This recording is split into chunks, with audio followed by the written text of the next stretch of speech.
Have you ever looked down after doing your business and noticed that your poop is floating? Maybe this comes and goes, or maybe your poop is always buoyant. You might have even worried that this was a problem. Like, if you look it up online, a lot of reputable websites will mention that one reason your poop floats is because of fat. Fat is less dense than water, and so the thinking goes, if you have enough of it in your poop, that's probably why it floats. But fatty stools, what doctors like to call steatorrheic stools, happen because you aren't absorbing the fat that you eat. And that's usually a sign of a really serious problem, like pancreatic cancer or cystic fibrosis. Back in the early 70s, Michael Levitt and William Duane, a pair of researchers at the University of Minnesota, were annoyed by this assumption that fat is why feces float. They suspected that trapped gas was the more likely culprit. After all, about 15% of perfectly healthy people, including Duane, consistently had bobbers. So they decided to investigate and kindly wrote up their results in the prestigious New England Journal of Medicine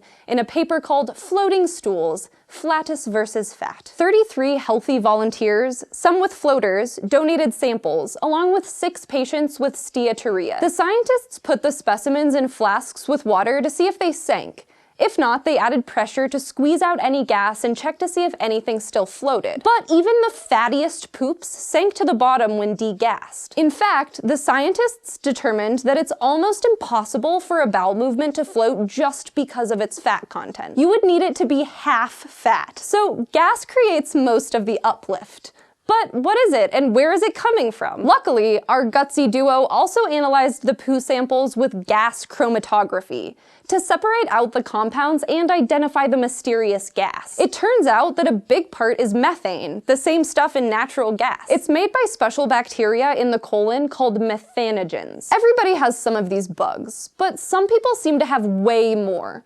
Like William Duane, who admitted in his paper that he produced methane at near record proportions. Methanogens run on hydrogen and can ferment fiber in the gut, a bit like a cow can. That means you get more energy out of fiber-rich food like beans. So don't believe everything you read online about your poop. If you have floaters, you could just be gassy. And if you have fatty poop that happens to float, well, that's because of gas too. Thanks for asking, and thanks especially to all of our patrons on Patreon who keep these answers coming. If you'd like to submit questions to be answered, just go to patreon.com/SciShow, and don't forget to go to youtube.com/SciShow and subscribe.